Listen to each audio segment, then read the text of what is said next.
14 से 25 साल की वो एज होती है जिस पे आपकी लाइफ डिपेंड करती है। कुछ लोग होते हैं जो इसको क्रॉस कर जाते हैं और क्रॉस करने के बाद जब बूढ़े हो जाते हैं तब उनके पास सिर्फ सोच रह जाता है और कुछ नहीं। ना उनके पास अच्छा घर होता है, ना उनके पास अच्छी बात होती है किसी को बताने के लिए, और ना ही इतना पैसा होता है कि वो अपनी हर जरूरत पूरी कर सकें। काश मैंने उस वक्त ये किया होता, काश मैं उस वक्त वो किया होता, ये पछतावा उनके पास हमेशा रह जाता है। उस एज में तो हम पछतावा करने के अलावा और कर भी कुछ नहीं सकते। इस एज में बहुत कुछ कर सकते हैं जो अभी हमारी एज है 14 से 25 की। अगर हमने समझ लिया कि यही वो टाइम है, अब भी कुछ करना है। हमारे आने वाली जिंदगी में दुख होंगे या खुशियां होंगी, हमारे आने वाली लाइफ में हम गरीब होंगे या अमीर होंगे। इस वीडियो में मैंने 5 पॉइंट को कवर किया है। अगर सोच लो, समझ लो, सुन लो गौर से तो काफी कुछ अच्छा हो सकता है आने वाली लाइफ। अपने खुद के बनाए हुए रास्ते को फॉलो करें,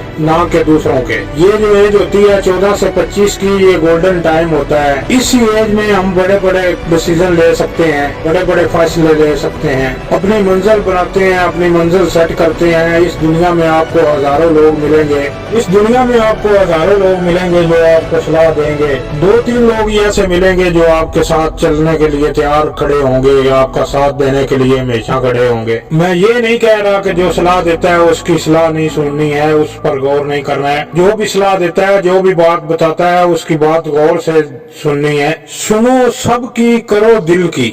देखो, आपको किसी इंसान को फॉलो करने की कोई जरूरत नहीं है। अगर मंजिल आपकी है तो रास्ता भी आपका ही होगा। मंजिल आपकी है, चलना आपने है, जो मिलने वाला है वो भी आपको ही मिलना है। तो फिर क्यों ना रास्ता भी आप ही बनाओ और खुद का एक रास्ता बनाओ। उस रास्ते को छोड़ दो जहाँ पर भीड़ चल रही है, क्योंकि ये जरूरी नहीं जिस रास्ते पर भीड़ चल रही है वो ही सही होगा। खुद का एक रास्ता बनाएं, उसे फॉलो करें किसी डर के बिना। दूसरा पॉइंट, फालतू चीजों के बारे ज्यादा ना सोचें। फालतू की चीजें सोचकर कुछ भी आपको हासिल नहीं होने वाला, उल्टा आपको नुकसान होने वाला है फालतू की चीजें सोच के। अक्सर लोग फालतू की चीजें सोचते हैं, सोच के जिस वक्त कुछ घंटे सोच लेते हैं, बाद में कहते हैं यार ये तो फालतू था, मैं वैसे फालतू में इतना टेंशन लिए बैठा था। अगर ये चीज अब आप समझ लें, आगे जाकर आपको मुश्किल नहीं आएगी। फलां मेरे बारे में क्या सोचता है, फलां क्या सोचेगा, ये सोचना छोड़ दें आप। तीसरा पॉइंट है, अगर इस एज में आपने इन्वेस्टमेंट करना सीख लिया,